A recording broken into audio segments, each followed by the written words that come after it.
Do you ever wish boss marketing was as fun as it was being behind the mic? Well, check out my VO Boss Blast. It's designed to automate and make your marketing simpler. You'll benefit from your very own target marketed list, tailored to meet your goals and your brand. The VO Boss Blast. Find out more at voboss.com. It's time to take your business to the next level, the boss level. These are the premier business owner strategies and successes being utilized by the industry's top talent today. Rock your business like a boss, a VO boss. Now let's welcome your host, Ann Ganguza. Hey everyone, welcome to the VO Boss Podcast. I'm your host, Ann Ganguza, and I am here for the Boss Superpower series with my lovely guest co-host, Lau Lapides. Hey, Ann. So happy to be back, as always. Ah, Lau, I love you. You're such a character. I love you right back, super lady. You know, speaking of characters, I have a lot of friends who do character acting, a lot of really wonderful friends, and they absolutely love it. They're very passionate about it. As a matter of fact, a lot of students that I talk to that want to get into voiceover, they want to be a character, they want to be in animation. And I thought it's appropriate because we're characters no matter what we do in voice acting today, and not everybody thinks of it in those terms. So I thought maybe we could concentrate on what characters we are. Ooh, today. That's an interesting topic because I think that a lot of creatives think of character in a very artificial kind of sense, as almost a caricature. Yeah. Instead of a character, well-drawn character with depth and dimension. So what is that character? How do we define that character? It's a great question. That's a good question. So, Lau, how do you define character and how you need to be a character, or do you need to be a character in voice acting? Well, I think the first thing I think about is from that morality standpoint of thinking about character when we say, oh, that person has a lot of character. They build their character. They have a very strong character. They have a moral character. I always think of it as someone who is strong, someone who has a backbone, who has courage, and someone who is well-drawn, well-built. Someone who has those three dimensions, who has depth, who's interesting, who has integrity. I mean, thinking about all the layers that go into what character actually is. I don't necessarily think of like cartoon or animation or something that's unreal. I think of something that is actually real and dimensional. And then I go from there. I start to dive in and say, ooh, what does this building of this character from an actor standpoint, what does that mean? How do we build a character from the ground up, taking our breakdown, taking our description, and really detailing it, really adding our own unique dimension to that. Right. That becomes our character. And is it necessary that you are a character in voice acting for every script? Are you a character? Well, I think that only is about how you define character. If I define character as every single solitary role that I could possibly play is a character, possesses character, and has character elements to it, then I would imagine, yes, you're a character, whether you are a narrator, an audiobook reader, or whether you're a medical tech person. You're a character. Absolutely. And I think that in order to really resonate, I think, with the script and resonate with the listener, you need to truly embody that character. And I think it's important that we're not trying to necessarily impersonate a character, right? It's more or less being that character in the moment, right? And I know that a lot of times when you are speaking in the moment, all the things that used to matter to you, like, oh, how do I sound, right, kind of flies out the window. And that's why I think it's important that we actually get ourselves in the moment, in the character, because we don't necessarily need to consider what we sound like. We need to consider who we are and what we're reacting to, what scene we're in, and how we're talking to our listener. And who we are from an actor standpoint, whatever kind of character you're creating, is determined not only by the writer's point of view, but also by the moment-to-moment experience directorially, from your perspective, your point of view, what's your POV. So therefore, we need to be fully present, fully engaged in the moment to really figure out the character, Right. build the character from the ground up, and really start to ask questions about what is your character? Who are Sure. they? What would they do? What would their decisions and actions be? And I like to even go and say, are they like me? Or Mhm. is this within me Mhm. to do? Or do I have to create this as Sure. part of my character? I don't want to mimic, as you Right. said, I don't want to impersonate. I don't want to be a parrot in that way. But what do I need to do to get the qualities of that character and then put it in so I can organically bring that Yeah. out as part of me and who I am? I like how you actually brought in the fold that there's a point of view from the script writer, right? Let's say if we are voicing a commercial, or in my case, like corporate or e-learning, right?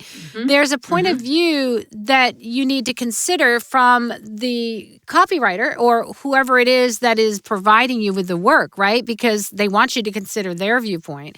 But then you also have to bring in your own point of view. And I think that sometimes people get confused as to the point of view. Is there just one, or is there one that you're melding in with your own point of view in order to make your take on that a unique take that will engage the listener? Well, it's interesting. A lot of VOs who also do on-camera work hear the language of the technical crew talking about POVs when it comes to the camera shot. So I like to think of it in those terms that, if you're shooting one scene, it could take 4 hours, 8 hours, 12 hours to shoot that one scene because the crew is concerned about what are all the POVs in the shot list that we need to get. So when we think about voiceover and we think about, well, we're not on camera, but what are we doing with our voice? What are all the points of view that our voice can stylistically shift to, whether Yeah. it's written in the script or not? Really could take time to Yeah. develop that, I love that you said that because I think you're right. And it's funny because I'll talk to my students and I'll say it's a point of view that evolves. Because if you have the same point of view throughout an entire script, it becomes almost like white noise. And it becomes very predictable and consistent. And it doesn't necessarily tell the story because I'm constantly in this particular point of view and I'm going to talk to you like this for the next minute or 2 minutes or maybe even 10 minutes. And I'm going to continue with this particular point of view. And it starts to become really repetitive and it starts to become where, whoo, that's exhausting to listen to, right? So I think a point of view is constantly evolving and changing along with the storyline. And that's something that the actor makes those choices, right? Those choices on how to Yes. evolve in a unique way that takes the listener on a journey. Yes, and it is the very thing that you and I as coaches are always pushing home. It is precise. It is detailed. It is specific. We should never be making choices that are like whitewashed Yeah. or universal or generic or not making choices at all, which is what a lot of talent do yeah. because they want to just let happen what happens. Sure. But the truth is, we're on a mission for choice making, and we know we're going to attain the objective if we make the choice to go get that. If we don't make any choice, chances are we're not going to achieve that objective. Yeah, then it just becomes like a neutral, flat kind of like, where is that point of view and what makes that Right. different than somebody reading words to me, really? So therefore, we lack character. Yeah. We lack character and characterization. right. And characteristics. How about Sure. characteristics? I like that. And moment to moment. I love the moment to moment in between the periods throughout the scene. Like the scene can evolve. And I think that what's so cool about that is that it offers the actor such an amazing spectrum of creativity to just draw upon in order to make that read come to life. And it's different for all of us, I think. There's, I think, the point of view that's the intention of the script that makes sense for the words that are on the page. And then there's what you bring to it, moment to moment. It evolves over time. It may change and shift. And you may not know what those scenes are specifically. Like, we don't always get the storyboard. We don't get the video. We don't know what the music or any of those things are going to be. But we have our own creativity. We have our own imagination. We have an understanding of who we're voicing this for and the context of the words that are on the page. And then it's up to us to interpret them in a logical way that would make sense to accomplish what the client wants from us. Exactly. That's exactly it. And I think that if you don't do that work, if you Yeah. don't do the homework or the pre-work, as we call it, the pre-work, if you don't do that prep pre-work, you're really missing out on a lot because you want to be free that when you're doing the gig, whatever Yeah. that gig is, you want to be free to really play and Yeah. enjoy the character Yeah. and say, okay, I've created a framework. I have a little blueprint for myself. I can see the visual in my head. I have a sense Yeah. of where they're going and make some decisions so that when I veer off and I Yeah. go outside of the box, I know that I'm breaking my own rules, which is what I want to be doing as a creative. I want to set my rules. I want to see if that works. And then I want to break the rules, and that might work even better. And so Sure. those characters are like, no matter how rule-oriented they are, they're always breaking rules in certain ways as well and really finding out, like, where's the rebel in the character? Maybe she's been saying lines just like this. She's been delivering just like this. And then maybe on this one, she changes it. Yeah. And she changes it for a reason to show that she is awake and aware of what the problem is in the community. Right? So I'm really developing a character and characterizations that then become relatable and about empathy that an audience can listen to and go, ooh, I do that. Yeah. Ooh, that's just like absolutely. me. Wow. Empathy. And all of a sudden, they're not thinking of character. They wouldn't even use that word. They'd say, that's a person. Yeah. That's like my sister, right? And you know what? A lot of times I'll tell people to do maybe for the second take, right? Is maybe change your character a little bit. One that still makes sense, but change your character, or change the scenario, change the scene. Yes. Like maybe you're in a hurry, or maybe you're in a different place. Maybe you're outside, or maybe you're inside in an office. And maybe the person you're talking to, right, has a different reaction, or is got different issues with what you're saying, or maybe they've got a backstory that you're responding to. And that backstory changes. And so you're responding in a slightly different way, but one that still makes sense, right? For the words Still on the makes page, sense. right? And that can give you a really great second take. More so than, that second take just has to sound different, right? So if you can push, I'm going to say, if you can push your creative mind to always take in the scene, creating that character and moving that character through the scene, and then do a take two, right? Create a different scene, create a slightly different character, one that still makes sense. And Law, I'm going to ask you, I'm going to have you probably reinforce what I always tell people. Does it matter that we don't have the storyboard? Does it matter that our story is correct from the final version of the video or whatever it is that we're creating, or the commercial? I think that in every single thing we do, Anne, there's stuff behind walls that we don't see and we're not don't privy know. to. Yeah. And we don't know, and that's okay. That's where us as creatives come in and say, I can create different interpretations. I can create different scenarios.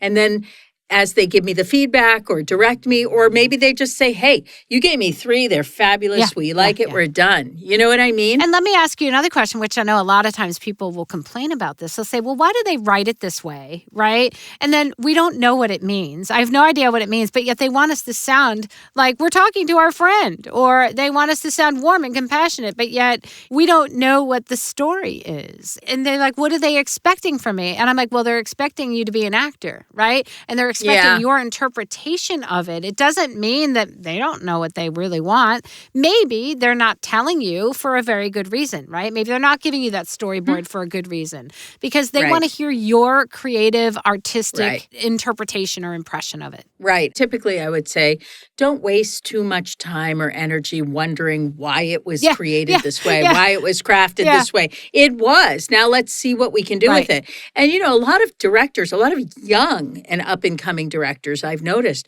stylistically are very different than years gone by.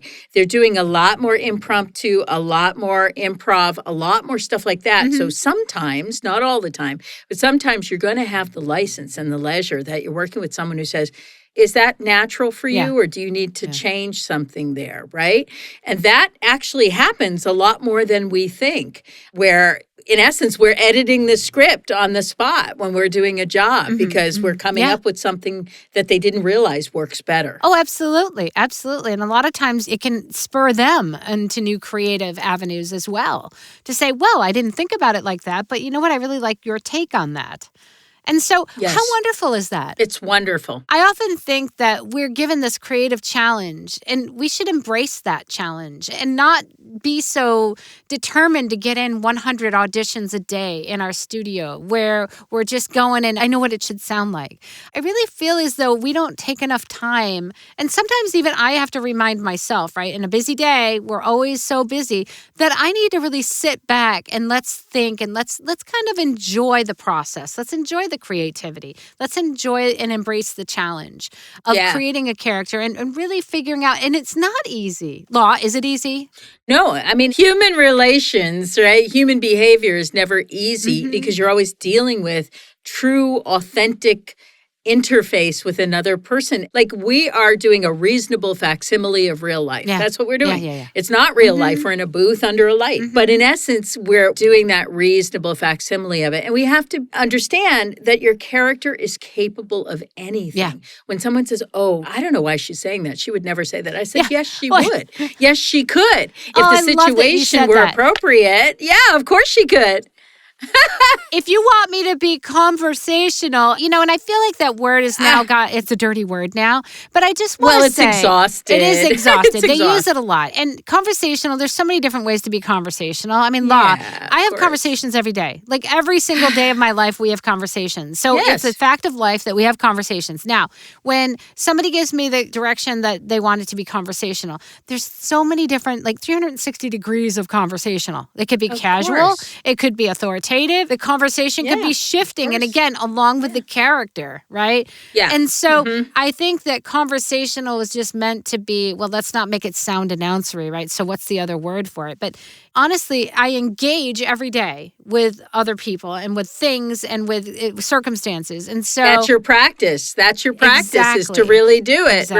right? And I can tell you, one of the biggest mistakes that actors make, whatever they're doing, is to say, how do I sound? Do I sound real? Do I right. sound? And I said, listen, if I came into this coaching session, I said, with Joe, I said, coming in, I want to sound real with Joe. I want to believe coach you. Joe and I want to sound real. Wouldn't you think I'm crazy? Yeah. And he'd say, I think that was crazy. I said, well, that's what you're doing right now. Right.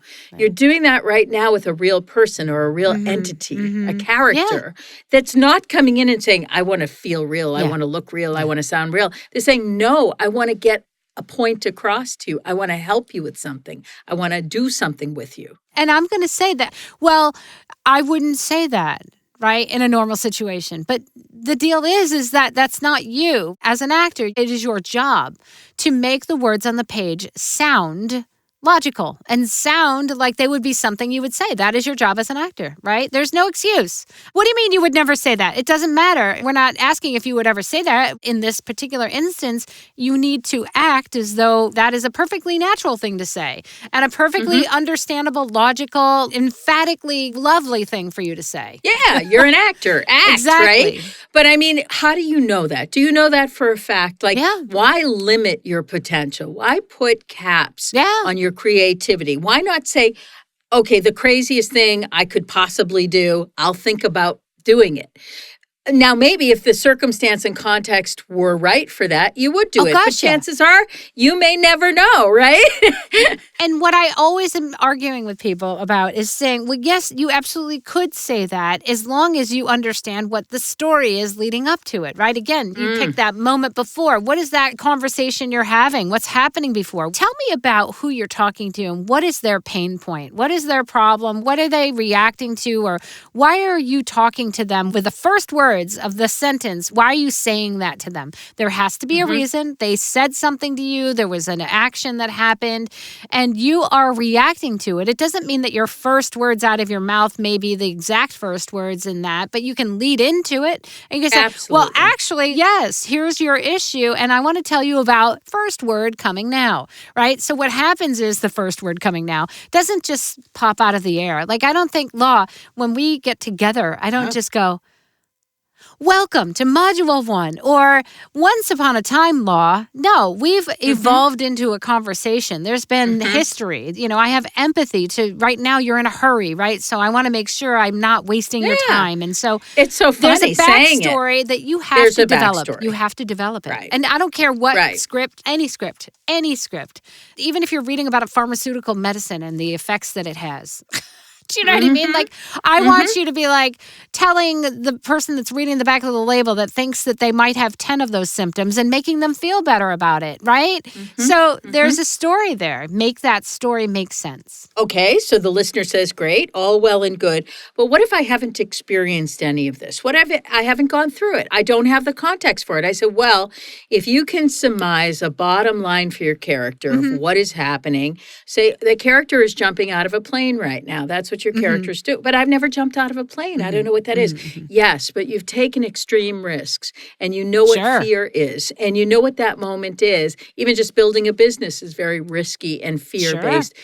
Call upon that moment in you that's real. It's a substitution method that we have to use because there's a lot of things in scripts we haven't experienced or industries we're not in, but we have to connect it with very real reservoir of emotion so that the character doesn't become one-dimensional or plastic. It is real. You're fooling us. You're tricking us. What they call in ancient Greek theater, you're a hypocrite with a Y, meaning you're able to mimic a feeling, an emotion that is very, very real for you because it's coming from you, even though you didn't have the actual experience. And that's what building your character is really all about, is really taking from your life, your real history, your real experiences, and matching it up with the character's inner life, the character's experience, even though they may be different. Yeah, I agree. And I'll tell you what, and again, I stress that no matter what you're looking at, even if it's like a telephony script, like, thank you for calling Rite Aid. Right? Yeah. Why are you saying that? Right? Obviously, somebody's called you on the phone and they need to check on their prescription. They're probably frustrated because maybe the text came through and it's not ready yet. And so they're calling Rite Aid and they're frustrated, right? Now I'm building empathy, right? I'm building empathy for the person who's going to be on the other end of the line from my message that says, thank you for calling Rite Aid, right?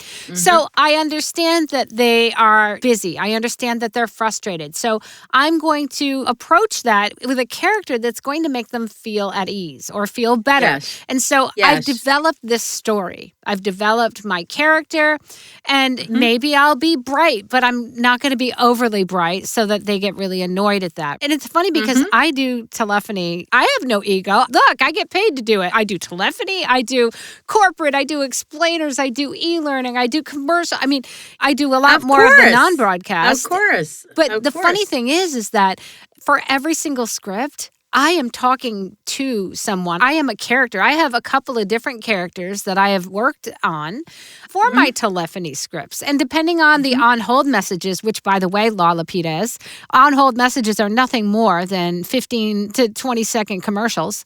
Did you know? Right. And I actually have the majority of my customers ask me to be very relatable and not like that, hey, did you know 99.9% of people do this? And for $9.95, we have today's special deal. No, they want me to be real. And so I have to create that character that is engaging with someone who's super frustrated, that doesn't want to be on hold, that is going, customer service. And you know what? If anyone has hosted a party or hosted a dinner in their home or in their apartment, you know what it's like to host. You know what it's like to welcome people into your space and make them comfortable. And that's what they're asking you for in that situation. How do you say thank you for calling and mean it, right? Everybody in the world wants to go, thank you for calling. Right? Hello. No, I want to hear it as if you really are thankful, that you're really thankful that they called. Right? And so you've got to really dig deep for that. I'm just saying, dig deep for that telephony because you are a character no matter what. We could talk about this forever. Character is in everything. It's everywhere and everything. It's all of life. Yeah. Right? It's a wonderful conversation. I think we should have part 2 of this series. Though, I was just thinking that. Part 2. Right. Part 2, so, for sure. Yeah. Bosses, be a character. You are characters. Be a character for everything that you do in voiceover. And you can be a character and find out more about IPDTL, who is our sponsor. Going to give them a great big old shout out. Find out more about IPDTL at ipdtl.com. You guys have an amazing week, and we will see you bosses next week. Bye. See you next time. Join us next week for another edition of VO Boss with your host, Ann Ganguza. And take your business to the next level. Sign up for our mailing list at voboss.com and receive exclusive content, industry revolutionizing tips and strategies, and new ways to rock your business like a boss. Redistribution with permission, coast-to-coast connectivity via IPDTL.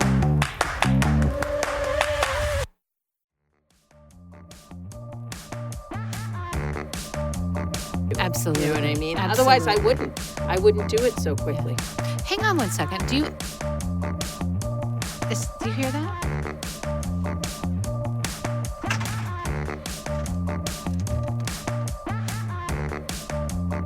What is that? I don't know. Okay. I don't know. Maybe it was something outside? Jerry. I'm podcasting. I'll be out in a few minutes, okay? Is Jerry out there? Yes, I think that's my husband being loud. Well, Jeremy's out here, so it was one of our husbands. One of our husbands? For God's sake. Jerry's over there and Jeremy's over here. Tell Jeremy to be quiet. Annie says, be quiet. Shut the fuck up. What are you doing? Jesus Christ. Oh my God, that's so funny. I can't even close these doors. Oh my God. You know, but that's so funny because normally I don't hear anything, but I couldn't tell if it was Jeremy, if it was outside of yours or mine. But my husband just opened the door and I was like, what the heck? Like, so. Well, we did the show. You want to do an outro? I mean, we did This the is going to be, time. well, just FYI, this is going to be good for you, James. This will be like an outtake. So, by the way, bosses, when you've got people running, this is why studios still have signs that say shh, recording, because even though we have great studios and I've got, acoustic panels and everything, if somebody's right outside this door and they're screaming or they're being loud, we're going to be able to hear it. Yep. So, anyways, back to our discussion. Okay, so pick up